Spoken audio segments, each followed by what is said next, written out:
Okay. Is location more important than property size? Yes. Depends. No. You know we got back up on that one. All I hear is location. That's the first thing they teach. Yeah, you feel like real estate is a safer investment than the stock market. Yes. Can we expound?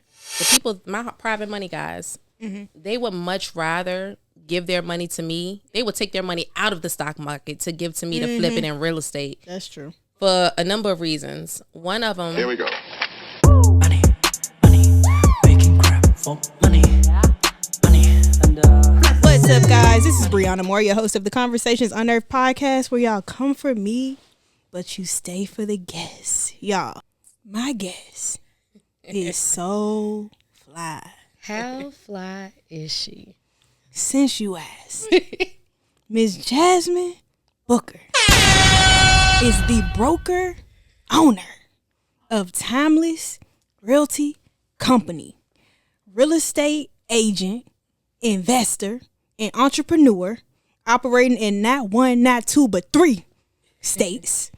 If you're curious as to what they are, it's Virginia, Georgia, and Florida. Whether it's helping families find their dream home or building a legacy through investments, she has mastered the art of balancing bedtime stories and blueprints, date nights and closings. Miss Booker's journey is a testament to how passion, perseverance, and purpose can create timeless success. Let's uncover her story. Welcome to the Conversations Unearthed podcast. Thank you for having me. Yes. Absolutely. It's a pleasure. It's a pleasure. Thank you so much for being here. Of course, I gave you a little introduction, but for the people who do not have the pleasure of knowing who you are, how would you introduce yourself? Well, I mean, you did a lot. She's like, how do I follow this? You can't. Right. Outside of that warm introduction, I'm a mother to 2 kids. Yeah. A 10-year-old, 10 on the 18th of this month, and a 5-year-old. Oh, wow. Okay, That's Capricorn. Okay, yeah. 2 Capricorns. Oh, You got 2 well, Capricorns, and I love that for you. Yes. She's like, I don't really know. But, I got a girl and a boy one, so Ooh. they balance each other out. Yeah. I am a real estate enthusiast. I love real estate. This is actually my 10th year since I've actually got my license. I love investing. I love traveling. I love just exploring the world, different cultures. I'm semi-bilingual. I speak Spanish. Okay. Spanglish. Okay. But yeah, I mean, I just love to do the fun, finer things in life and sell real estate, take care of my family, and that's This it. is a fun podcast for me because you're the first broker we've had here. Yeah. Yeah. So The first. I'm so excited for this conversation. Yeah. Because I do invest. I dabble in real estate a little bit. Okay. And I have 1 investment property now. I had 2, flipped 1. So like going through the motions of learning like hard money, and then even your shop talk, like escalation clauses, and oh shoot, and just like kind of like learning about all of this stuff is hard to do when you don't have anybody around you in your circle that's like knowledgeable about it. Absolutely. So here, we don't only get into the professional things, we get into the mind, body, heart, and soul and spirit. So first question, do you believe in aliens? Oh my God. Do I believe in aliens? So I believe that there is life on other planets. Okay. I do believe that life on other planets exists. Okay, so you rocking with Elon Musk when he go to Mars? I ain't going. Okay. But I like to see him go. Ooh, Yeah. yeah. And see what he come back with. I got Have you. they been here on Earth? Are they walking among us? Potentially. Okay. I mean, You know, wouldn't who's be to like, say? nah. Who's to If say? some crazy came out, it wouldn't like blow my mind. Right. You know, but Yeah. I would love to see the day that something crazy like that was like uncovered and brought out. I think some of these things we be seeing are actually aliens, and it's just like, oh well, that's what it is. I mean, we'd have been to their home. Yeah, they probably have been here too, and we just don't know. Mm-hmm. You know. But anyways, let me get to my real question. What inspired you to pursue a career in real estate? Because for one, like they teach us, go to school, get a degree, get a good job, work for X amount of years, then retire. But real estate is kind of like you eat what you kill. But then once you kind of get to a place where you can be a broker, you kind of put other people in that position to make these deals, and then you get paid off top of that. Yes. Like that's just kind of like, I mean, nobody told me that about that. Yes. So I just want to know like how I got started. Was it something that you saw somebody else doing, or is it something that you just like saw and was like, yeah, I'm gonna do that? That is a great question. I got into it because I do have a family member who was in real estate and still is in real estate at the time.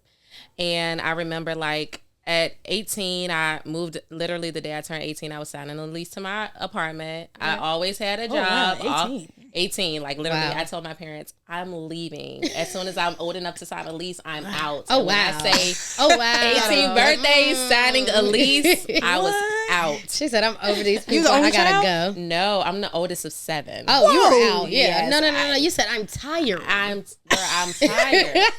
I'm tired. And so You're technically the third parent at that point. Yeah. exactly. Every time I would find out my mom was pregnant, I was like 10, 11, 12. Another? Oh, the diapers again. Yes. Like, dang, I'm just trying to have a childhood around here. Right. So my mom and dad had 7, and we are so close now. But at that time, like I said, when I turned 18, I wanted to be out of the house. I had my own house. I had my own job. I thought I was doing good for myself as an 18-year-old, had a car, whatever. So my aunt, which is a family member, she would tell me like, Jasmine, I think you should get into real estate. I think you would do really good at this. I think you should get into it. And I'm like, okay, yeah, whatever. So I just kept moseying along, turned 20, and I decided, she kept telling me I should do it. I was working another job, making pretty decent money, but I was like, you know what? I'm going to go ahead and take the class, and just whatever, see what happens with it. So I took this class, passed the class, and didn't do anything with the going to get the sitting for the state boards or anything. I got you. So I didn't do anything with that because I had a good job, still had my own place, and I was just cool in it, you know? And so then my job did a layoff, and when I was 22, so 2 years later, my job did a layoff. And I was like, you know what? This will be a good time for me to take real estate serious. Let me go ahead and take this state test. And I did and passed it. And that's one of the reasons why I got into it. The other reason is because that year that I took the test, that same aunt, we was at her house for Thanksgiving dinner. And mind you, I grew up poor. So like I grew up in North Side. We was poor. But that aunt, which is my mom's sister, they always had they was well cared for. She was in real estate. Very much Huxtables. The Huxtables, exactly. The Huxtables, exactly. Yeah. So she pulled me to the side. She said, "Jasmine, come here." And she takes me, and we go look out her window. She takes me to her front door. She's in the cul-de-sac. We look across the cul-de-sac, and she got this spanking new BMW. But it's dark outside, so I couldn't really see it. But I see it as a new car, and I'm like, okay, you just bought this. I'm like, okay. So the next day, she invites me to brunch. We go have brunch. I get into that BMW. I mean, it was the peanut butter seats. It was the newest BMW. When I tell you that thing smelled like a new car, and it just had all the bells. Yeah. She was like, I keep telling you, you can have this too. I keep telling you, I ain't gonna tell you no more.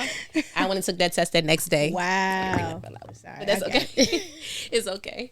But yeah, so I went and took that test that next day and passed it and got my license. There you go. So how was the test? Since you clearly passed it the next day. The first time you passed it? Well, so I took the test the next day. I missed it by 3 points. I went the 2 days after that and passed. That's not bad. Okay. And you can take it the next day? You can take it within 24 hours. That's you mess it up one day, amazing. You can go back after 24 hours. That's not bad after you had not like studied for a while. I hadn't studied for 2 years. Yeah. For 2 years. Okay. Yeah. Okay. And the rest is history. So hold on. Yep. So you also said that you're a broker. Yes. Walk us through, in our audience, through what a broker is, why you decided to go down that journey. Tell us all of that.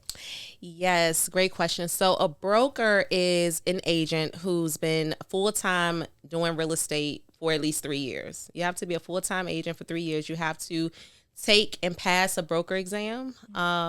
And you have to take a class. I believe it was like 180-hour class that we had to take as brokers to get your broker license. So I've been a broker now for almost 4 years. And a broker is where you pretty much is a step above a regular agent because you've been full-time for 3 years at least. You've taken the course to become a broker and get your license. And then you've passed your exam to, also get your license. Now, as a broker, you can own your own firm. So you have an associate broker, which means that you can work under another principal broker.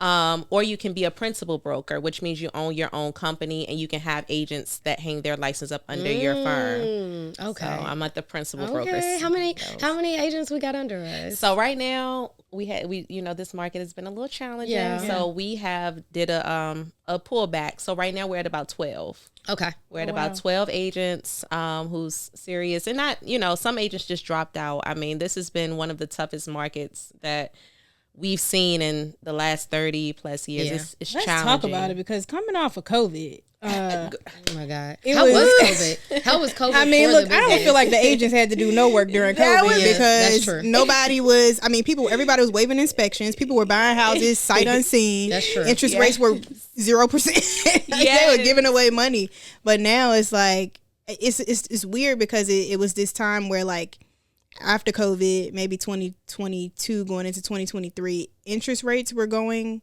up, but also the costs of houses were going up. Yes. And usually it's the opposite. Yes. So yeah, like she said, walk us through how that was for you, because it's some agents that are like, no, I can thrive in any market, and then but but the reality of it is you have to pivot. Yes. So, tell us about absolutely. that. So with COVID market, it was crazy. It was like an extremely, I would say, good market because we had interest rates I had people get interest rates in the low 2%, That's 3%, and that was the lowest rates have been in 30 years. Yeah. And so at that time, people who couldn't qualify before was qualifying for like double what they would have ever qualified for. Yeah. People were selling homes. Now they can really buy their dream home, because now they can sell their home with a lot of demand, because now everybody and their mama want to buy a house now. You get a 2% interest rate, 3% interest rate.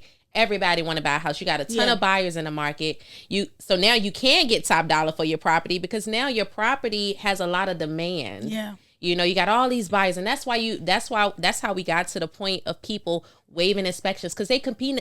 You put one house on the market and you got 50 offers to one house In And these- 10 hours. in 10 hours. Yeah. It's like that that nobody has seen. So now sellers are winning on both ends, because not only can they sell their house for top dollar, they can also buy a house with a low interest rate. They're cashing out on crazy equity that they just pretty much accumulated overnight. Because my equity has went all the way up. Yeah. It went up like almost overnight. And so it was a great market for sellers. It was a great market for the buyers who was able to get into the market, they got in good because they were able to get the low interest rates. They may had to waive an inspection, but I mean, they were probably buying a house that they would not otherwise qualify for with the 5%. When I got into my first house, I had a 5% interest rate. And so that's what we seen in COVID. So it was like we were working twice as hard, but at the same time we wasn't working twice as hard because The money was flowing. and I may had to show a buyer who didn't have a lot of cash and who couldn't compete maybe 10 houses. So I was working hard because I'm competing with all these offers with all these first time home buyers who having a hard time competing. But in the same breath, I also had, when I had a seller, it was nothing to put a house on the market and it sold. You got 10, 15, 20 offers, 50 to 100,000 over list price, no inspections, no contingencies. That's Amazing. So it was like both sides. But Love it. That's insane. Yeah. to And think well, as an investor as well, yes. did you take advantage of any of those things that they had, the lower interest rates? And So with my investment deals, I use a lot of private money. oh, okay. So I do private money, sometimes my personal money, but most of the time it's other people's money, private Okay. money.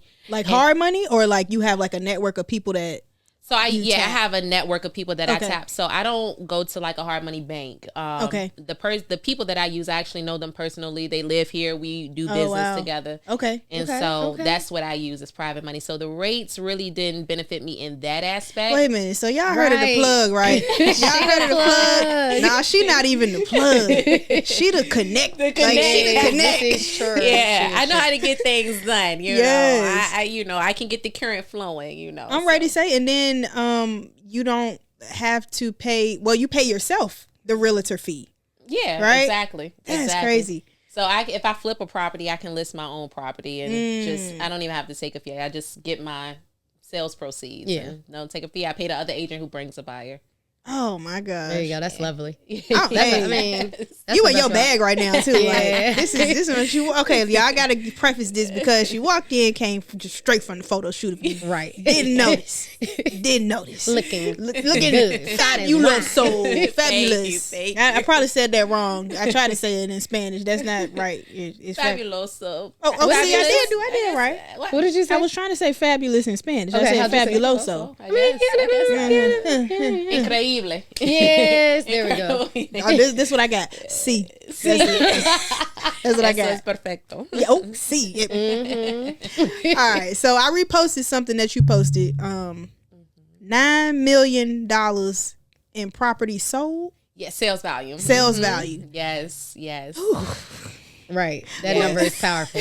Yeah. That is powerful. Yeah, clap it up for her real quick on that one. Yeah. Definitely. How do we get to $9 million sold with X amount of realtors and you're the broker? So you getting the bulk of that commission. Yes, yes. Okay.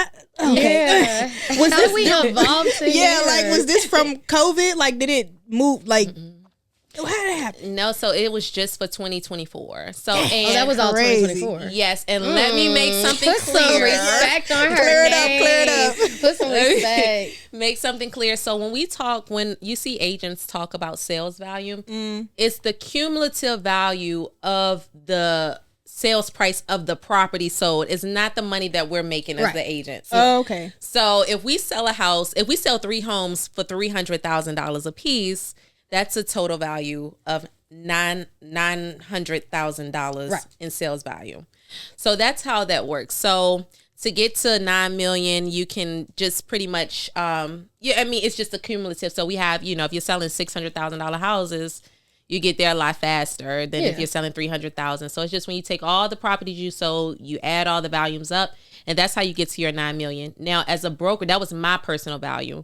As a brokerage, we did just under 18 million. So if I took all of my agent sales and added all of their property values together, we were at about 18 million as a team and as a firm. But that speaks big for the firm because honestly, a lot of people are not just going to let you list their property, especially these big properties, Yes. these high value properties, Yes. if they don't trust you. That part. Like, it's not happening. And you know some of my favorite shows on Netflix.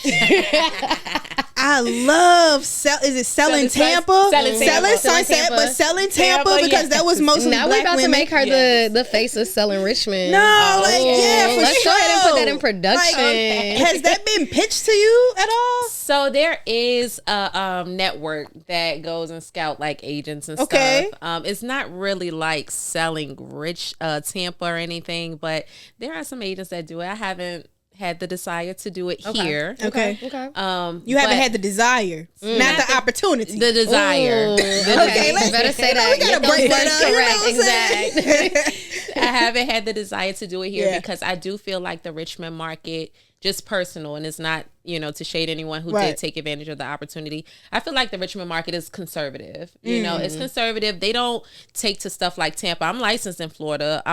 My brokerage is based in Tampa and Atlanta. I get to sell properties in Atlanta. So the vibes and the way that they move is totally different from the way that Richmond market is in real estate, and just overall, we're very much more so conservative. So, When you say conservative, what No, go ahead. what does that mean? so conservative means I feel like Richmonders are a little bit slower to change. They have to digest something. They have to, like, if something new comes out that's outside of the norm, it's like they have to sit back they digest it, and then they respond. So they're not quick. They're not making decisions to buy a house quick. Well, not in the house buying factor. I mean, yeah, I think that they're good. Just in general. I feel Okay. like, you say, let's bring a casino here. And it's like, no, God. this is, you get what I'm saying? It's the worst thing. In Atlanta, entertainment cities and things like that, they're open to change. Yeah. They like to see, everybody's bossed up. I went to an open house when I first got licensed in Georgia, and I mean, everybody had Louis bags. Yeah. I mean, I was in there with the lady who sold Cardi B her house, Miss B. I mean, and it's just like, Was it Kiana Watson? I was in there with her too. She was there too. Kiana Watson, loves she was there Kiana. too. Yeah, I was about she to is amazing. throw this wine glass. She was there too. Yep, she was there too. I love her so bad. She is amazing. A true inspiration to the whole real estate market, just overall nationwide. Like everybody knows Kiana, from Cali to VA to She's doing her that thing. girl. She's that girl for sure. Yeah. I went to her her and MG the mortgage guy have a podcast. Rants and Gems, Yeah. I went to their live recording in Atlanta, and this was my first time seeing her in person. She's actually one of the reasons why I became an entrepreneur. Because like I was listening to EYL a lot, Earn Your Leisure, and there's a lot of guys on it. I love them, but like listening to guys in your ear for 6 months talking about real estate and investing, it's motivational. But like when it's coming from a woman to a woman, it's a little different. So when she started talking about it, I was like, wait a minute, she bossed up. Okay, check. And she got an MBA, double check. Yes. And is that my phone? No, your phone isn't going off. Oh, okay. Isn't going off. Shout out to AT&T or all y'all. My phone, You gotta take that? Because we can pause. No, we don't. No, I don't. See, this is why I don't use iPhones. Let me tell you something. I thought I turned it down. I thought I turned it It off. is perfectly fine. we are entrepreneurs, so hey, Right. we The phone already be going know off. how it is. I got a whole client after we leave up out of here, so I get it. Exactly. But bossed up, check. She talking that is check. She got her MBA, triple check. Like I'm like, what doesn't this woman have? And again, like coming from, because I grew up in church, I'm like, ain't nobody around me talking like this, looking like that. Yeah. And if they is talking like this, looking like that, it's a scam. It's a Like, scam. It don't exist. It Yep. don't exist. It ain't legit. Yeah. But yeah, so I do got some fire round questions for you. I want to get into it. I want to pick your brain a little bit. Okay, What let's do go. you have? And Let me these see. are this is just some yes or no questions. We're gonna try to make them quick, but most of the time I usually get through like 2 or 3. Then I'm like, tell She me more never about gets that to the answer. bottom. Yeah. Okay. All right. Is real estate a safer investment than the stock market? Yes. Is now a good time to refinance a mortgage? It depends. All right. Are open houses still effective in selling homes? Yes. Okay. Do you believe the market will strengthen this year? I hope so, but yes. Okay. Is location more important than property size? Yes. No. You know we got back up on that one. All I hear is location. That's the first thing they teach. I know this is a fire round. But I want to it's kind of makes sense because if you got a property that's 6,000 square feet, I mean, yeah, and it's a good price, but it's in Chattanooga, Tennessee, that ain't nobody going to. Yeah. Is Is it sellable? better than Resellable, the location than the 600 square foot of condo in Churchill? You know what I mean? Like, Yeah. I mean, I'm a location girl. I'm gonna stick Okay. with I ain't gonna reinvent the wheel. I'm gonna just say, look. I got you.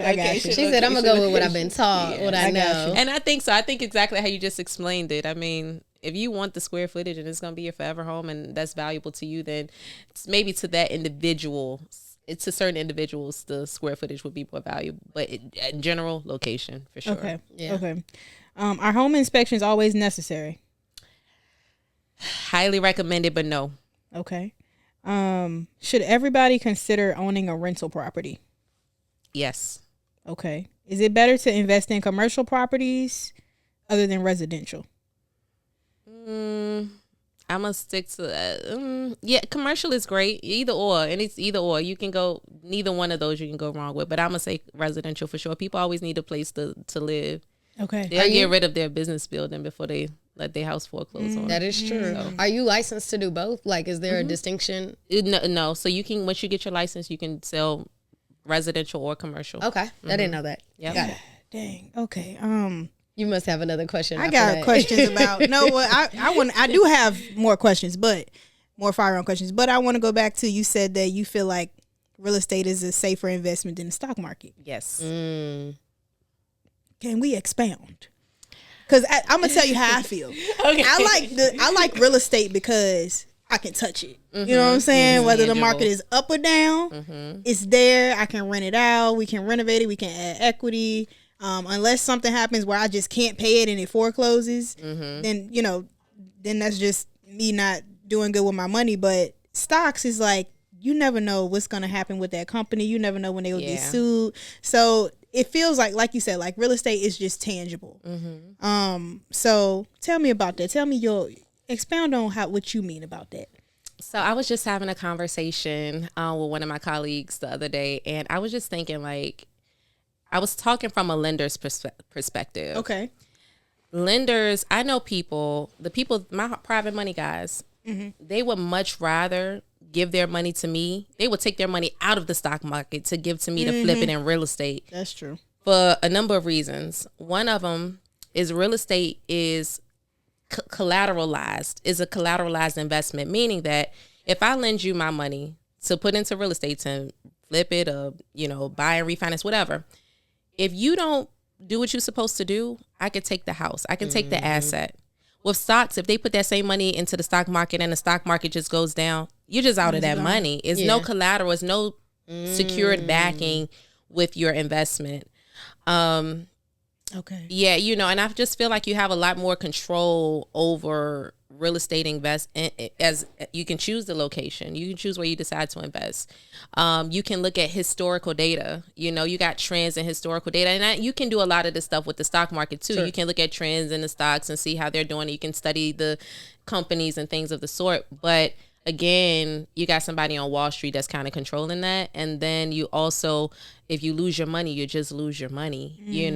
With real estate, it's like, if it's kind of hard, it's a lot harder to lose your money than in real estate than it would be in the stock market. Yeah. Do you invest as well?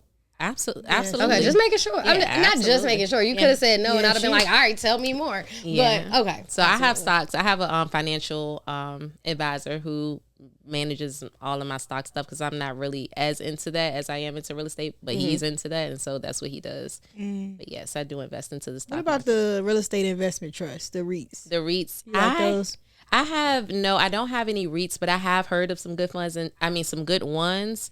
And I know a couple people that do invest in the real estate investment trust. Okay. So, and I've downloaded a couple apps and started looking into it, but never really got into it fully. But I know they have them in like mutual funds and stuff too, that you can do like a REIT that's like mutual funds. So you have a whole bunch of them together, that kind of, that kind of thing. So I use this app. I don't know if it's a REIT, but y'all will tell me if it is or not.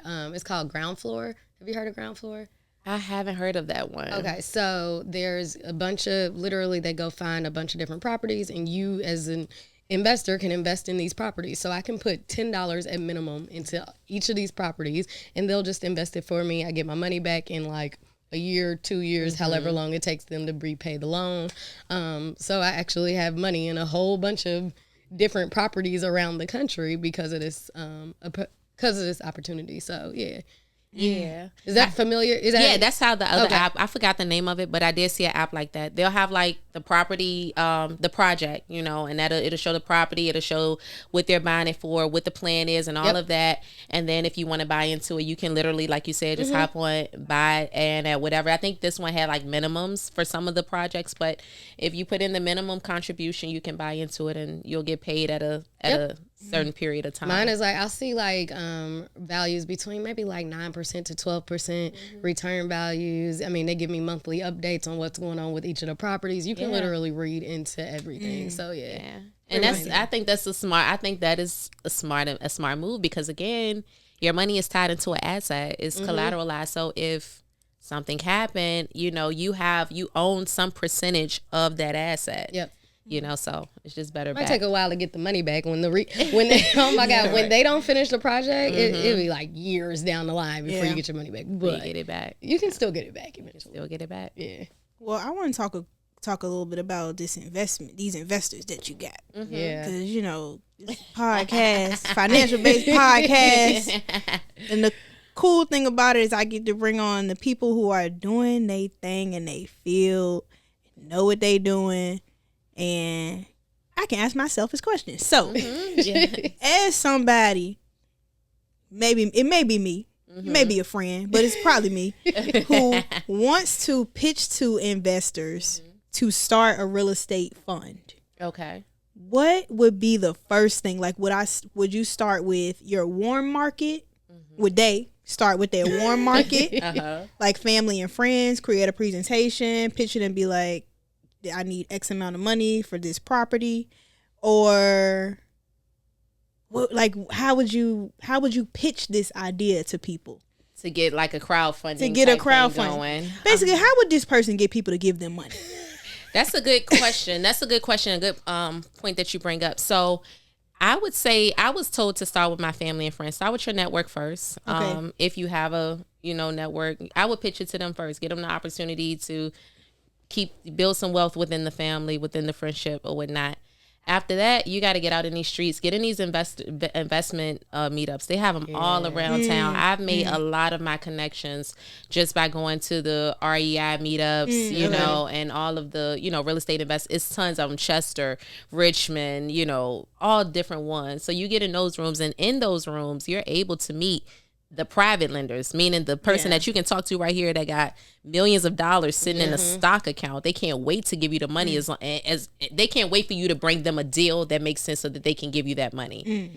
They want to lend their money out because they know that their best use of their money is doing it that way in real estate. Once you get to the lender portion, once you're at the lender where you're not borrowing money, and you just lending it out, that's when you hit the top of the pyramid, you know? Yeah. And so you got these people and they're in these rooms, and that's how I made my connections. And like I said, I have the money to be able to do my own stuff now, but I just enjoy so much using other people's money and, growing it for them. My contractors, they're very happy. Now it's pretty much like they solely work for me for the most part. Right. They're happy. I'm happy. My investor, my hard money guy, or my private lending guy is happy because everybody's eating good. I love it. And so, okay, cool. So I would tell you. So back to your question. Real quick. Yes. Wrap that up. Yes. No, you good. So I would say Take your start with time. family and friends. Well, you got 6. You're the oldest of 6. Yes, right? I'm the oldest of 7. Oldest 7. So are you pitching this to your brothers and sisters as well? Absolutely. So out of 7 of us, 5 of us own properties. My the 2 that don't, one lives in Thailand, and then my other brother's still in college.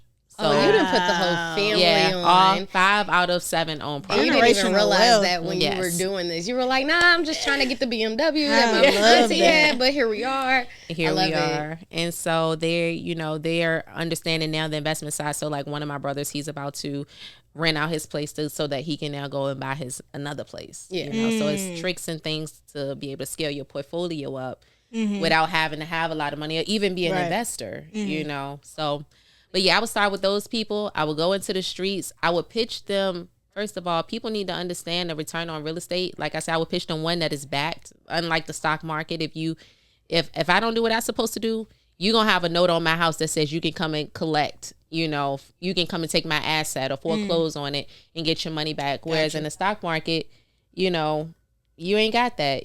I'm going to bring you're going to know exactly how much money you're going to make by lending. You lend me $200,000 at 12% interest and 2 points.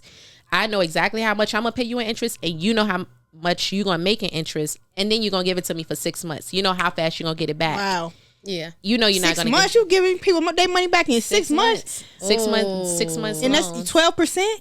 12, well, whatever it is. they- It could be 12%. Some people, I seen it 15%. Wow. It just, whatever the numbers just got to make sense, But, 12%, 13%, whatever it is, exactly. The lender and you have a clear understanding on how much money, they're going to make, how much money you're going to make. It's very clear in real estate. Like if I show you my breakdown of what I sent to my guys, my private lenders, it's very clear. It's very clear. It's like, nope, this is it. I know if it's a good deal immediately. Once I run the numbers, I can look at a property, analyze it, and know whether or not it's a good deal if I'm gonna make some money off. And how long have you been investing? So I've been investing. I bought my first property in 2021. Okay. 2021, and that was just a rental. I didn't know I was going to be an investor. I didn't do my first flip until the end of 2022. Okay, so flipping the script for somebody, I'm gonna tell you that I'm being selfish on my part. I know I am. This year, I'm really doubling down on saving up to buy my first property. Well, I have my residential property that I stay in right now, but like my first investment property. What would you tell someone that's getting started, that's moving in that direction? What would be the first step? So the first step I would ask you is, how long have you been in your residential property right now? Oh, we're at 6 years now. I'm at 6. What are you gonna do when you move out of there? So that's a debate. And the debate is because my HOA is, you know what? I'm on my own podcast. They're assholes. They're assholes, and the HOA is gonna be a lot for me to. My plan is to rent it out. Perfect. That's my plan. If I can make it happen, I'm gonna rent it out. So if you rent it out, you're in a good space, because once you rent out your property, depending on which lender you go to, I don't want nobody trolling me on this, but I have lenders who, once you rent out that property and you get an executed lease, you get your first month's rent and your security deposit, then when you go to qualify for your next property, you don't have to be able to, they will cancel that mortgage out. Right. So they don't have to take into consideration that mortgage for your debt to income ratio. Now, my next question would be to you, what type of loan do you have on that property? Is it a conventional? Is it a FHA loan? Is it a VA? I think it's FHA. Oh, Lord, FHA? Where the words come from? It's through VHDA, so okay, got it's you. Probably FHA. FHA loan. Yeah. Okay, cool. So what I would tell you is a couple ways you can do this, but most of the time, if you're buying an investment property, the lender's going to want you to have about 20% down. Right. Now, there's a way around that. It's called the Bird method. Well, so it start with B and end with a method. Yeah, you can do the Bird method, but another way around it is, say if since we're talking investment, say if you find a property you like, it got potential, but it need to be rehab. Okay, you can go buy that property, hard money, private money, fix it up, use all of their money, fix it up and get the equity up. So let's just say you bought a home for $200,000. The ARV, once it's fixed up, that house is worth $300,000. Right. Let's just say you need to put the rehab value of that house, the amount of money that you need to put to bring it to that $300,000 valuation. Let's just say you need to put in $40,000 into it. Well, what you can do is you can get the house, get the hard money lender to fund that acquisition, that purchase, right, and that rehab, and all in, you're $240,000, right? Right. Now, once you finish that rehab, now the house is worth $300,000. You go to a bank and say, "Hey, look, I want to refinance my property, pay my hard money guy off, and then I want to be able to put this property in a 30-year mortgage, fixed mortgage." Yeah. When you do that, the equity, that 20% that you would have been bringing, it's already in the house. So that's what I do. That's how I've acquired all my properties without having to put 20% out of my pocket down. Okay. I go find a house, I fix it up. Now the house is brand new pretty much. And I've been able to buy this property, flip this property, make money on this property, and refinance this property and rent this property out without using a penny of my own money. Okay, hold on. You said without using a penny of your money. Are you, because I know with some hard money lenders, you still have to make that monthly payment while you're flipping and everything. Yes. So that was the first thought that came to my head. All right, maybe I can do this as soon as I have that monthly payment coming in. Yeah, so some lenders will want interest only payments every month, but this is why you want to build relationships, because the guys that I work with, they give you an option to do interest only, or you can do deferred interest, meaning that loan, at the end of the loan, you'll pay it at closing. All right, we got to talk. So they'll charge you. They charge you maybe a point to do that. A point equals 1% of the loan. So let's just say we're borrowing that's $240,000. They may say, "Jasmine, I'll charge you 1 point if you pay me interest only payments every month. If you don't want to pay me that, I'm gonna charge you 2 points." So instead of paying $2,400, now I would pay $4,800. but I don't make no interest only payments. So I would pay that $4,800 and keep that loan for 6 months and not have to make no payments. Wow. So that's the importance of relationships. And of course, the more you build your portfolio, I go to the same people for my money every time. And I never really get a no. I know what type of deal they're looking for. I know how to bring it to them. I know what's going to work and what's not going to work. And sometimes I know if I would have to put cash out of pocket, because sometimes they want a 70% ARV. Yeah. And if those numbers, and when I say ARV, that means like the value of the after the repairs, the after repair value. If sometimes those numbers exceeded or the numbers don't work out, I may have to bring a couple dollars out of pocket, but I know that up front. Yeah. So Okay, no, that was insightful. You got me turning down because I've been over here like, all right, this year I'm doubling down. I'm putting the money up. Yes. I might be making some transitions before And on that note, let's take a quick break. So everybody can kind of like Reset, take it all decompress. in. Reset. Sip And we'll my be wine real right quick. Yes. I wanna.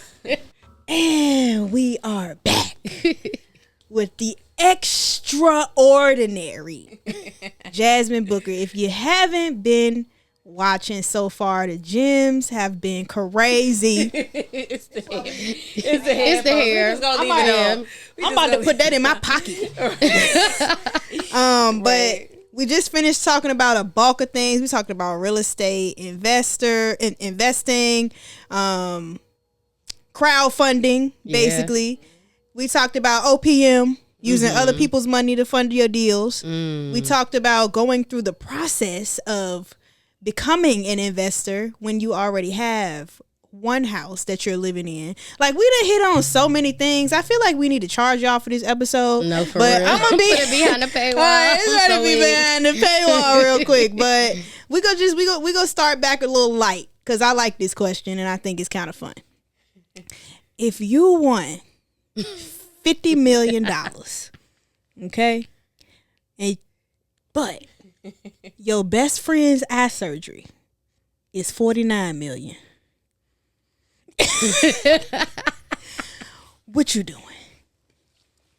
Well, how we gonna react to that? I ain't got no best friend. Ooh, okay. Best friend. Now she ain't got no best friend. Hold on. All 6 of your siblings. One of the siblings, because she can't say I don't got one of them. Definitely gonna spend it on my siblings. Oh, Definitely that's easy dope. answer. They definitely getting 49. That's amazing. See, we can't ask this question to people that got money. Yeah, for real. Cause All right. Name a villain. Name a villain who was 100% right. Ooh. A villain who was 100% right. I gotta answer to that question. Do you? Yeah, I do too. Michael B. Jordan. Yep. In Wakanda. In Wakanda. Absolutely. I agree. I'm taking her answer. Yeah. He was right. Absolutely. What do black people take seriously? Like, don't play with this. We play about a lot of things. But what do we take serious? Like, we not playing about it. That's a good question. They cornbread. That's true. The cornbread. Who made the macaroni and cheese? Who made the macaroni and cheese? My answer is always the Spades game. The Spades game. They don't play about that. They don't play about They that. do not play about that. And my last little icebreaker, just to get us back in the mood. What is an insult that somebody said to you that you ain't go ever forget in your life? Oh, I got one of those. Somebody told me that I was too passionate and that it come off as aggressive. What? And they didn't give me a position that I was highly qualified for because they said that I was too passionate. And now that person that told me that is now working in real estate. She's no longer super. She's in my field now, years after I got into it. So yeah. Yeah, wow. I hope she's listening. So I know, right? She can. You trying to learn from me? She said, "I know." I know. Hey, shout out to my girl. Hey, girl. How you doing? My passion took me a long way. Hey, and did right. All right, so now back to that. Let's backtrack a little bit because we didn't talked about grown Jasmine Booker. I want to get back to the basics. Let's go. Because you had to have a job prior to doing this. Yes. I'm always interested in how entrepreneurs pivot from a 9-to-5 or W-2 to not needing that. Whatever this is, I don't know, 1099 or contractor work or just making their own money and paying themselves through the S corp or whatever. What was Lil Jasmine doing before real estate? Little Jasmine. Did we try school? Did we try college? Like, what happened? We tried school. Okay. Being the oldest of 7 kids, everybody's asking you, like, well, what are you going to do when you get out of school? What are you going to do now that you're out of school? And so the first thing I did was, like, I'm just going to go be a nurse. That was it. I'm going to go to Fortis College and just be a nurse. Yeah. I went there, did not work out, stayed there maybe 2 semesters, and I was like, yeah, this is not for me. I went to clinicals and just was like, Yeah, no. Yeah. no. So I got out of that. I went into call center work. Call center, I've always been in call center sales after that, and I've done very well in call center sales. I was always like one of the top sellers in any call center company I worked in. So I knew sales really good. I know how to talk to people. I know how to get them on board with something, you know. Yeah. So that was something that I always did very well in, and it was always that. It was always. Do you know what a America's #1 fear is? what? Tell me. Public speaking. Public Really? speaking. Yes. So when number people one. come on here like you, because I talk and I'm like, and sometimes I say like a lot, but it's like, Yep. it just roll off the tongue. Like you can walk in the room and I'll be like, here's my money. Here you go. Yeah. Like, I got it. You just have it. She got the Like, gift. She got I the know I'll get it back. So like, has that always been, well, you said you're the oldest of 7. Yes. So like, it probably came a little naturally. Yeah, I always had a mouth on me. Okay. As a kid, it What's was your a sign? sassy one. I'm a Cancer. I love cancer. Yeah, we just, When your birthday? July 18th. Okay, July Cancer. Okay. July Cancer. Yeah, I love. Are you true to July Cancer? Yeah, I think so. Okay. I think so. Okay. Yeah, I always had a mouth though. She said, I got that honest. Yeah. So it just went from me. I had to be fine tuned, you know, a lot as I grew up. But as a kid, I was always very opinionated. I had an opinion about everything, and if something did not make sense to me, you weren't gonna sell me no wooden nickel, you know, like make it make sense. And so I'm still very much like that today. Like I'm not just gonna bandwagon or do something just because. If I want to speak on something, I'm gonna speak on it. But I just do it in a nice, classy and demure, cutesy way. Yes, demure. Very mindful. Very mindful. Yeah, and I want to get into this too because I seen this it's a bit of a controversial question, but it was on Facebook, and it's a girl she was a real estate investor, and she was ranting about being like kind of discriminated against at closing. And I personally had never felt that in my little 3 closings. But I mean, she's out here buying apartment complexes and condominium complexes, and she said that it's something that happens at the table when somebody black sits there and the seller is also there. And she said that she's had deals closed because of, you know, her skin color or how she came in, or the fact that maybe she was a woman.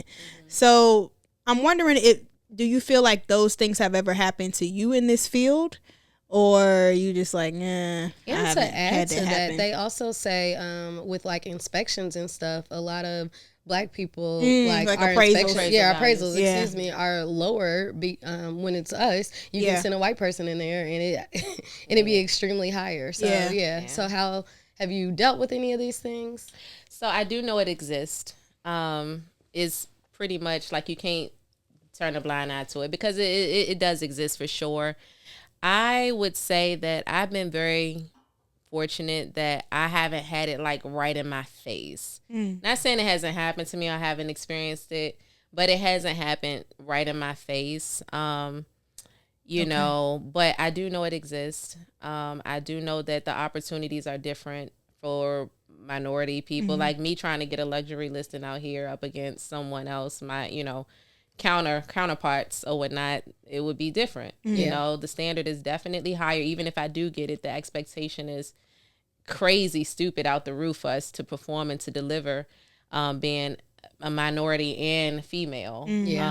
So but me, I try, you know, I'm so in my own zone that, you know, it's like I got the blinders on, you know. So I just do what I do. I bring me to the table. I do what I do, and it's work for me. And you know, whether it's the luxury listing or the first time home buyer, it's like I deliver, you know, I just deliver on either spectrum, you know. Right. And so yeah, it does happen though. And the appraisal thing, I mean, we always tell our clients don't be there. You know, we just tell them don't be there because we know it exists. And, you know, it's hard to kind of tell right on if somebody's done that to your client, but you know, you could just happen to be that client that gets that appraiser that sees you at the property and like, yeah, we're going to give them the lowest value. That's crazy that they have that much power, like an appraiser does. That's why we need more black appraisers. Black appraisers. Black appraisers and good agents. An agent who Good will see that agents, yeah. value and say, hold on. When I listed this house, I pulled these comps. Why is the value way here when I did my research to support that? We're going to challenge that. That's I've it. had to do that, you know. Please challenge your When you appraisers. challenge, do you have to pay for another appraisal? No, generally speaking, no. You pretty much send your reasoning. The agent would pull their comps, send their reasoning to the bank that hired the appraiser or that, you know, sent the appraiser out. And then they get the appraiser to review, and the appraiser have to usually, you know, respond. They don't have to change it, but they do have to respond, you know. And so, if And it's a then, serious I'm sorry, I got so many questions. Yeah, I'm sorry if I'm go interrupting go you. ahead, go ahead. Let's go. Okay, so being in the investment world as a real estate investor with my little properties, I've noticed that there are a bit difference. It's a bit of a difference between real estate agents who sell to investors and real estate agents who sell to first-time home buyers. It feels like the investment real estate agents are a bit more responsive. I know I can text one of my real estate agents right now and be like, hey, I'm trying to find this I see this property online on realtor.com, whatever. Can we go see it? She'll text me back in 5 minutes. But another one that may have sold me my first house, I might get a text back 2 business days later. So I'm wondering, like, have you seen that in your agents? Is that like, I guess I'm wondering if it's something that is called out by like a broker, or if it's something that has been voiced to you by buyers. Like, is there okay, I get what she's saying. Yeah. I don't think that's a consistent pattern. I think Okay. you just have agents that's lazy and you have agents that's hustlers.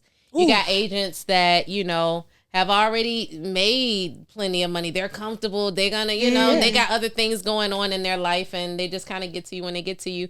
And then you got agents who wake up every day Hungry. like, I need these deals. And especially the agents that's in this market, every agent in this market should wake up every single day like they're broke. Like their life depends on it, because it is one of the tough, like I said, we had the best market we had seen in 2 years. Everything is checks and balances. So now we're in one of the worst market that we've seen in the last, 30 years, you know? So it's the equal opposite of COVID, you know? So we had the greatest market. Now we have one of the worst markets. So you got to really, like you said, kill what you eat. And if you don't kill nothing, you ain't eating nothing in this market. Especially now, because agents like myself, and I talk to some of my other colleagues that's doing very well, they're like, look, in 2025, if an agent is unresponsive, I am and a client called me and they haven't signed an agreement with that agent, I am aggressively pursuing that business. Like, it's like dog eat dog, you know? And I hate that it got to be like that, but everybody, you know, you got to feed your family. Feed my family, yeah. So it's like, you know, when times get tough, it's come down to survival of the fittest. Who's going to be out here doing the work? Who's going to respond in that 5 minutes? Because that's what people want. People want you to get back to them right away. We're used to that quick response. Quick too now. response. Yeah. Yeah. So, and if this agent won't, somebody else will. That's the bottom line. That is true. Hey, the agents is hungry right now. I don't know. It's one that texts me every day. 11:11. That's right. Not at 11:11. They said we're Agent sending all the levels. spiritual vibes your way. Right, 11:11 a.m. and 11:11 p.m. I be like, I'm good. I don't need no house right now. But I respect your hustle. Right. You'll remember them though. You will. The number's not saved, but I'm sure I'll remember the. You brought them up in 7 this digits. conversation. Right. I did. That's Right. true. So That they on my means mind. they on your mind up They there. on my mind. What was my question I was about to ask? First of all, you just sitting here talking to me like I feel like I'm one of your agents right now, because you just went in like, first of all, they lazy. I was like, wait a minute, me? So Like, wait a minute. This morning I woke up and did some work. at this point, it costs to be the boss. It Because costs to be the boss. if they not working, You not eating. Period. I'm still gonna eat. I mean, tell them all the time, okay. I'm gonna go out here and fix Okay, my you own food. I'm gonna eat She said, I ain't regardless. missed a I meal. want y'all to eat too, baby. But Yeah. Right. I can take you to the water, but I can't make you drink. Ooh. You know, you gotta want it. You gotta want I it. had to But that's get up in and do it any and figure it industry. out. And Yeah. that you're like Yeah. self-employed, you Yeah. gotta want it. If you don't, baby, you Yeah. can go ahead. And it's either, this is what I've realized being a broker, it's either you got it or you don't. Yeah. It's either you got it Yeah. or you don't. A lot of people came into the industry getting their license during COVID. And they really, like you said, didn't have to really build a business. Yeah. They didn't really have to fish and go out here and hunt for Right. their food. No marketing, no Right. networking, Do no getting nothing. yeah. You know, you just pretty much, get your license and Right. you can walk out the door and pick up a buyer. Right. Yeah. You know, but now it's the exact opposite. You got to really get out here, answer them texts in 5 minutes. You know, you got to Yeah. be the one that's responding. You got to be the one that's sending out marketing. Heck, I'm doing more photo shoots now than I've ever done, to make sure my content is crisp, to make sure it's clean, to, make sure that I'm being what I want to attract. And so, I'm putting a lot more money into my marketing than I had to do in COVID. I ain't had to do much in COVID. I ain't even had time to do nothing in COVID. I was business You was was everywhere. business closing. How many deals you think you closed like a month during COVID? During COVID, I think we did. That was a good year. We did. I can't even remember what our numbers were at that time. But I want to say I closed maybe about 35 deals That's that crazy. year. 30 maybe. Yeah, That's a lot. 38 deals. So let's transition. We're still on the same page, but you have a family. You said you had 2 kids, correct? Okay, so we're talking about responding back in 5 minutes. These getting to Work-life it, but we balance. also have kids, and we're trying to do everything. How does this look for you? That is so funny. That's a good question. asked me that. That's a good question. So funny. I wonder too. Because I don't have no kids. It's just me, And I'm still struggling. right? I'm like, how are you doing it? Somebody asked me that earlier today. That's so funny. So for me, I'll tell you this. I am at a point where I am learning the balance. I went through serious burnout like a year and a half ago. Like I could not get my momentum back. I was just burnt out trying to be here for a group of new agents, trying to take care of a household, trying to, take care of myself. I went through extreme burnout. From that, I've learned to prioritize what's important to me. And that is, and in doing so, I'm better for me, I'm better for my clients, and I set boundaries. And I think it's needed as a business owner because at first, work was seeping into every single aspect of my life. I got you. And so I think, and my advice to any business owner out there is have some boundaries. And I want to be that agent that's going to get back in 5 minutes too. But if it's family time and I'm with my kids, that's the most important thing to me. If I lose that business over that, it is what it is. Okay. And that's why now my particular strategy is shifting from just being that agent that I closed the deal, I'm selling this much in real estate. I want people to understand that real estate is what I do, but it is not who I am, And so I want to focus more on building community around people who know me. They know my heart. They know my hobbies. They get to know me as a person. That way, they know I got kids. So they know if I don't get back to them at 7 o'clock or 8 o'clock at night in 5 minutes, they can give me some grace because they're not just looking at me as This is just a professional. realtor. You Yeah. know what I mean? Because then they got these different expectations. So I want to build community. I want to be surrounded by women who gets to understands me because they're successful themselves. Yep. They have families themselves. They know how important family time is and maintaining the household and having time for yourself. Heck, we going on, spotcations together. I love it. Yeah. And then if you want to buy a house, we can do that. Right. Listen, I just went last week. And Yes. I don't know. I got a few favorites now. So yeah, that's kind of what I want to focus on, just being me and letting the people that's meant to be in my circle come to me, and we'll do business together, and we'll do those things. But yeah. All right, I got another question. Okay. Is it okay to ask a realtor to decrease their fee? Listen, because I love a negotiation. That's what I do for life. I love a negotiation. Everything negotiable. Yes. So it is. So okay. So our compensation is negotiable. So it's not wrong to ask them. Right. But it ain't nothing that you gonna put out there. we ain't gonna put it out there like that. I mean, we do. We need to disclose that it is negotiable. The compensation should be negotiable. However, on both sides, this is what we try to explain it to our sellers. I'll start with the sellers first. Right. Decreasing what you're going to pay a buyer's agent is going to put you at a competitive disadvantage. Yeah. Because if Sue over here is selling her house in the same neighborhood and giving the buyer's agent 3% compensation, and you want to give 2%. You put yourself out the running. You put yourself, you weaken your market, you weaken your competitive stance. Yeah. So that's one thing. And then if I'm talking to a buyer and they're like, hey, Jasmine, we want you to be my agent, but can I just pay you X amount of dollars? Well, first of all, normally the commission is paid by the seller.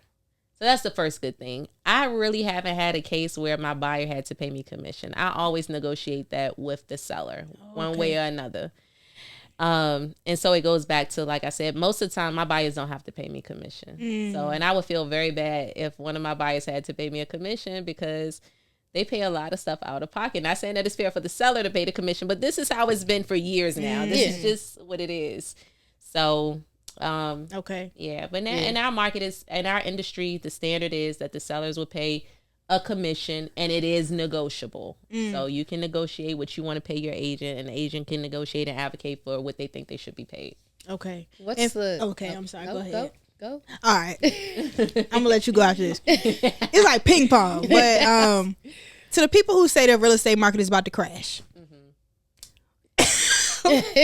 what do you say to those people? I don't even hear that too much no more. Like, Yeah. I know that people was thinking that when COVID happened and all that things were going to bubble and pop and values were going to just drop drastically and it was going to go back to like a crisis.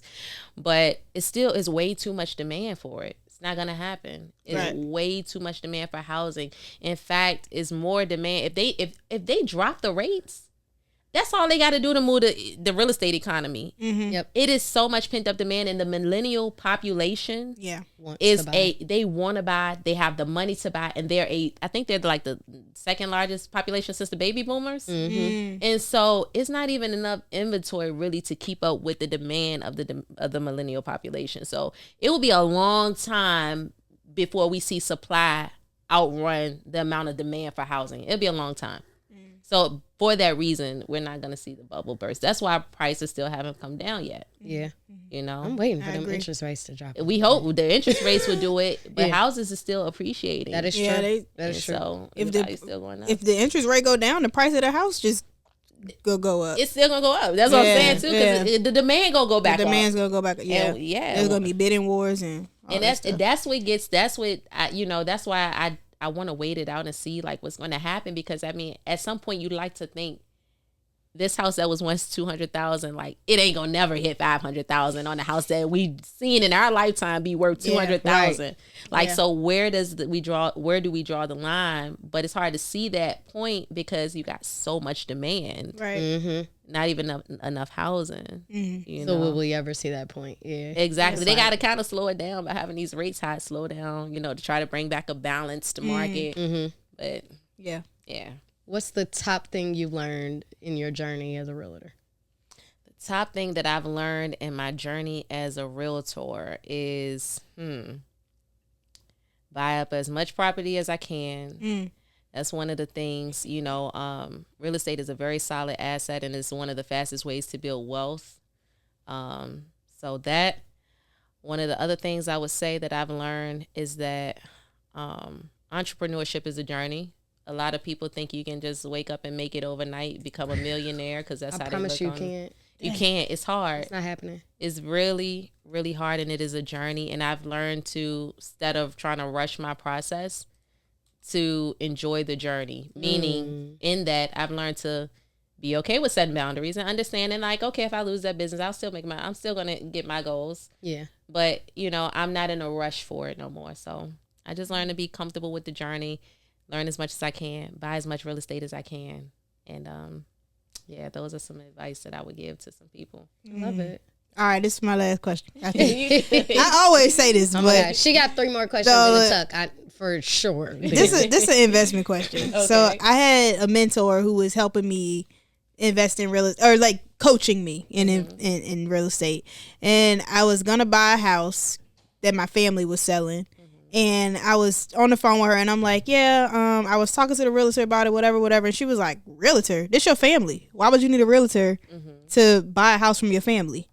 So I guess I'm wondering, is this standard practice when you're buying a house from a close one or a family member to use an agent? Or is it okay to sometimes do it yourself? I see people do it both ways. You can do it yourself. Okay. You can do it yourself. A contract ain't nothing but an agreement between two people. I got you. So you could do it yourself.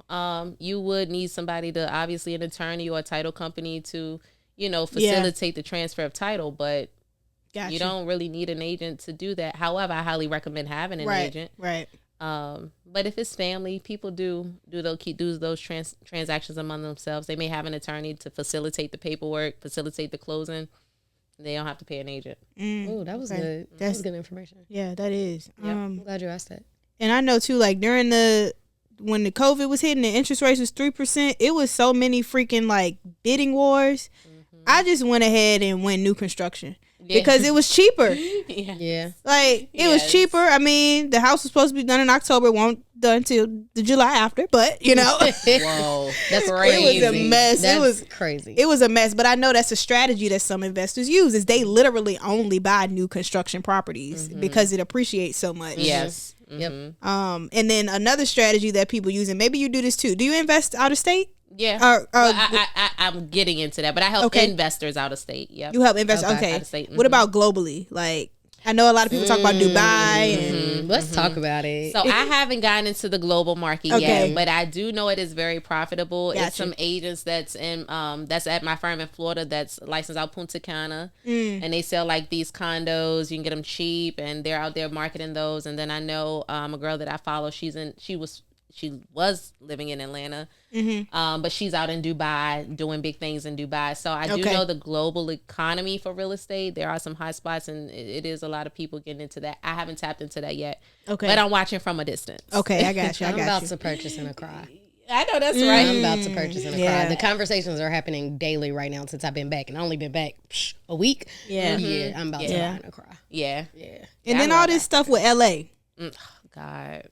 Man. What's going on with the real estate market in there right now? Like, they got to get the insurance money first, right? Well, yeah, but it's my understanding from what I was researching that the insurance has dropped a lot of people. That's crazy. Fires, and I'm really waiting to see how they're going to handle that, because if the insurance dropped the people, now generally speaking, when you have a mortgage, you are paying for insurance in your mortgage payment. But when they drop that insurance, you should be forced to find another insurance company within a short period of time, for reasons like this. Your house is unprotected, and if the house is lost, then the bank is at a potential loss. I'm waiting to see what happens, because I was hearing and reading that the insurance companies were dropping insurance policies before the fires happened. So if they didn't have any insurance, the government is going to have to back them up. I think it's going to be it's going to have to be some type of. It's like New Orleans when the floods and everything. I feel like the government, either California or United States, is going to have to back them. Yeah, they're going to have to. Yeah, there's no other. I don't know any other way. It's no other way. I don't know. Yeah, it's sad. Biden came on and said, "Well, I don't know. Did y'all see? Did y'all see what he said to Kamala? To Kamala, what did he say? He said, it was so out of touch. Oh my God, it was so out of touch.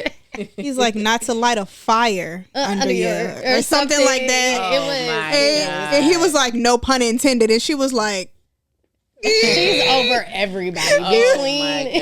Between the funeral and this, she's over everybody. She's like, just get me Why out. Would you like, say that? What day do I leave? Pack my bags now. Let's go. It's time to go. Why would you make a fire joke when it just was not great? But anyway. So I'm gonna ask my question. Yes, go ahead. Oh, yes. Yeah, we I love that question. question. We gotta get to that. What is your first memory / relationship with money? Like, what's the first thing that you remember? Oh, yes.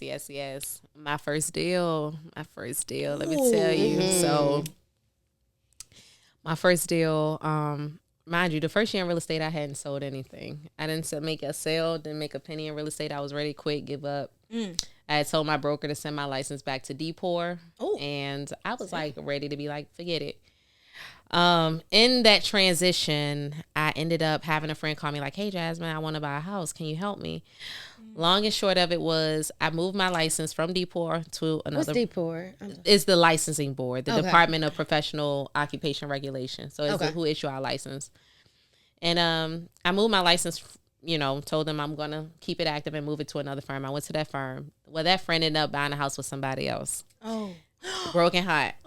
But let me tell you what happened. When I went to that other firm, the broker came to me and he said, you know what, Jasmine, sometimes you just got to fake it till you make it. We're going to take a picture like you just had a closing, and I'm going to give you this blank envelope. I'm going to shake your hand. We're going to stand right here in front of the sign, and we gonna make a post out of this. And so I hadn't did a closing, but I had an envelope I had on my dress. He shook my hand, and we took a picture as if I had a closing. And I posted it. I didn't say I had a closing, but I posted it like, super excited. And let me tell you, so I got my motivation just from that. That same week, I went door knocking in Northside, the area I grew up in. The third house I knocked, it was this lady on Haynes Avenue. I knocked on her door. She came out and she said, how'd you know I needed to move? Who sent you? She was very leery. And she told me, she said, I normally don't trust people, but it's something about you. Do you not know I met that lady in February? Within 45 days, she closed on her house. My first commission was $8,000. Yes. I had never had $8,000 some dollars in my life. I told my broker, I said, look, give me a check. I don't want direct deposit. I want to go into the bank and I want to cash this check and I want all the cash in my hand. Oh, so I just need to feel it and know that. Yeah. And so I went to the bank and I still got it in my Snapchat. I legit took a Snapchat. I didn't post it, but I wanted to have it like in my photos of me holding $8,000, my first commission, in my hand. And I was like, wow, it felt so good. And then I took 5 of that and ran and brought my BMW because my broker said, fake it till I make it. I couldn't be pulling up in my broke down Sebring.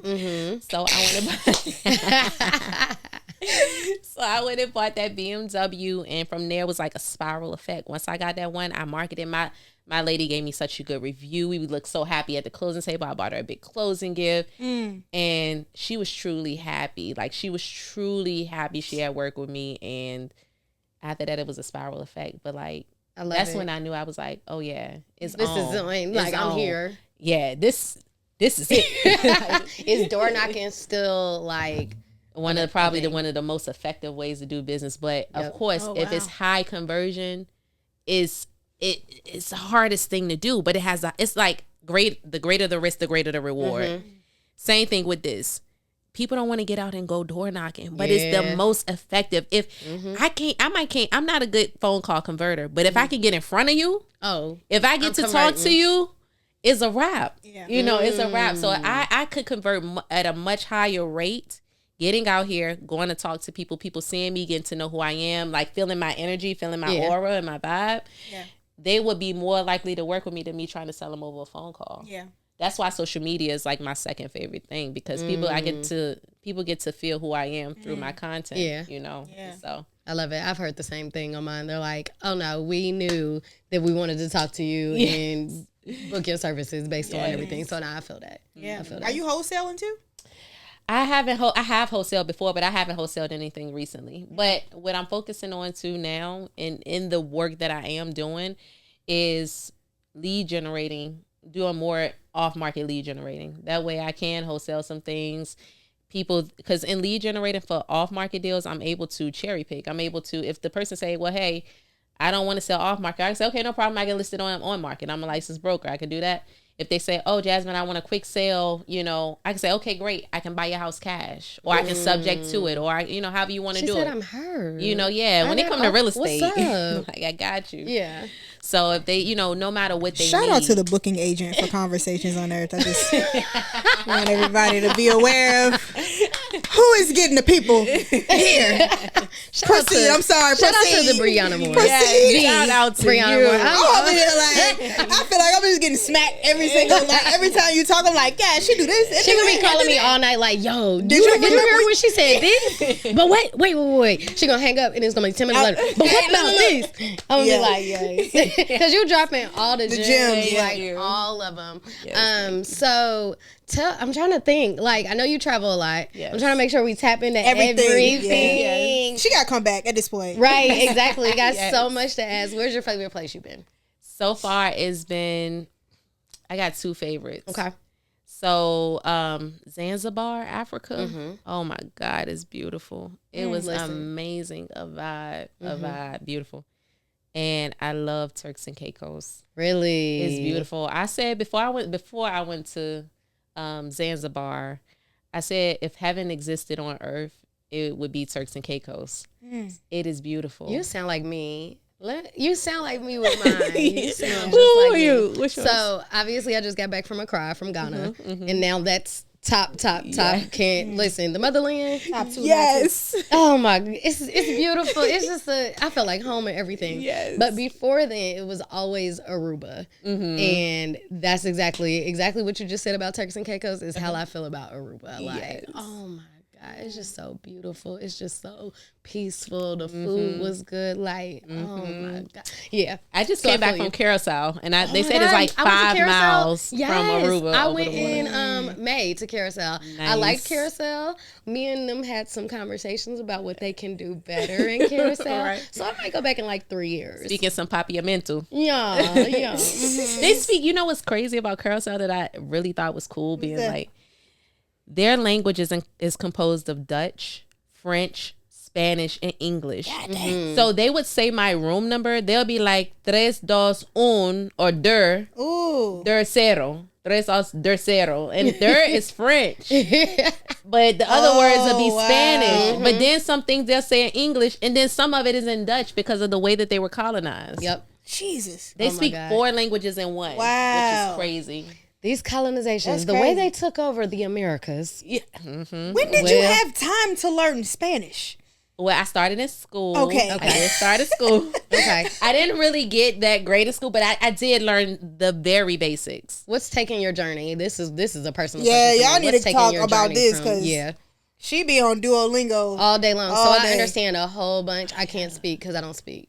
That's the thing. You got to immerse yourself in talk. it. So I'll tell you my main things that I use for practicing that I think will take you next level. So if you're using Duolingo, keep using that. I also use this app called Tandem.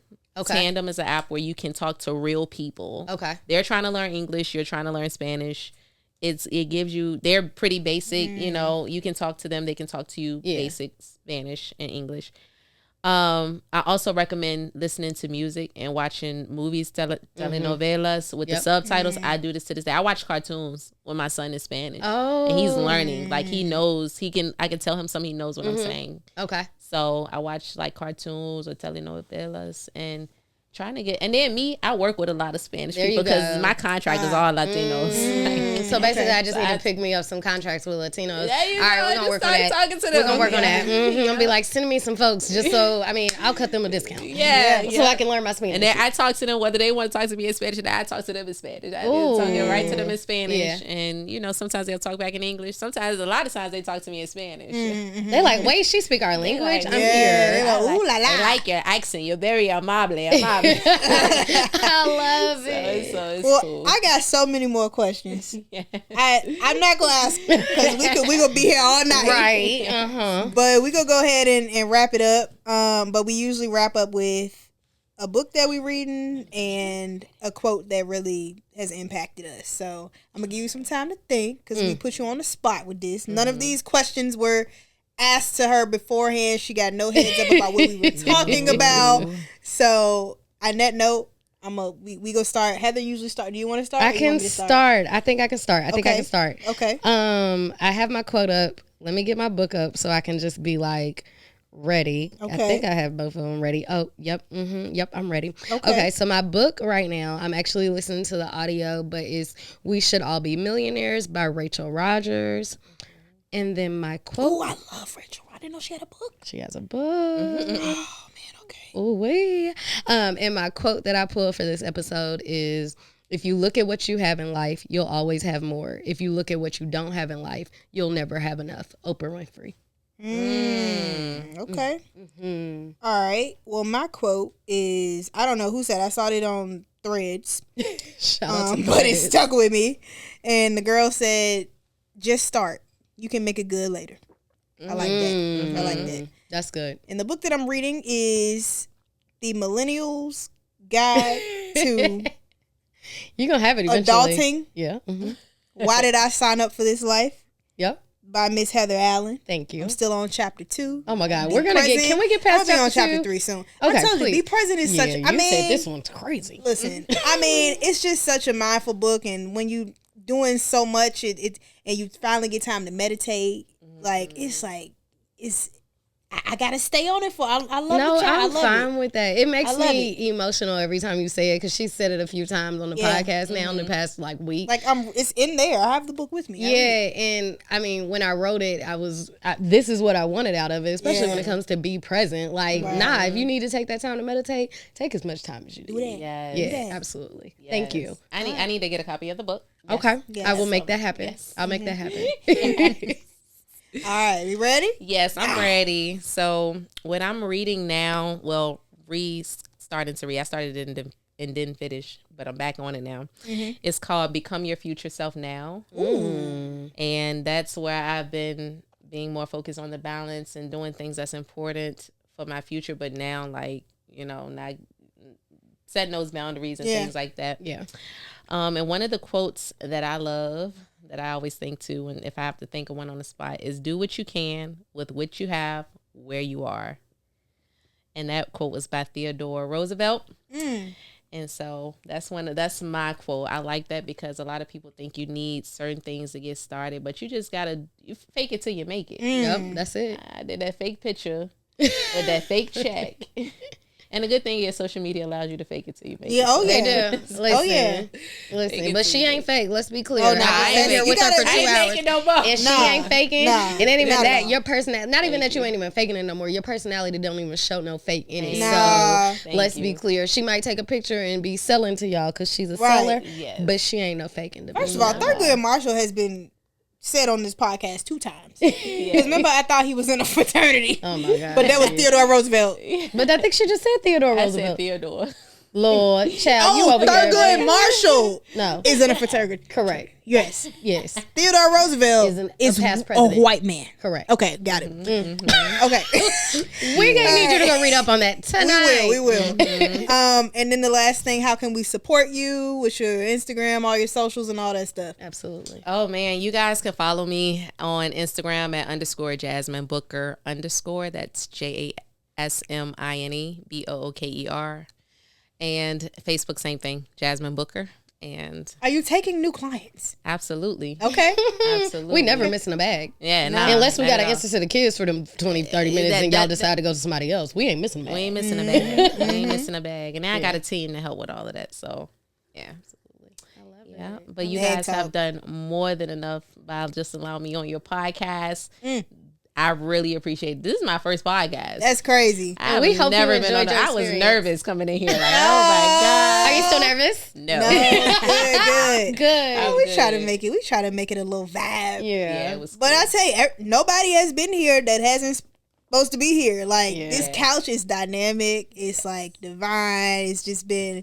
We just made so many amazing connections just off of vibes. Every you single know? one of every our single guests, time. I'm Yeah. just so happy that we've had it. Because we only supposed you was only supposed to be here till 6:30. 7. Right, and now we've been talking.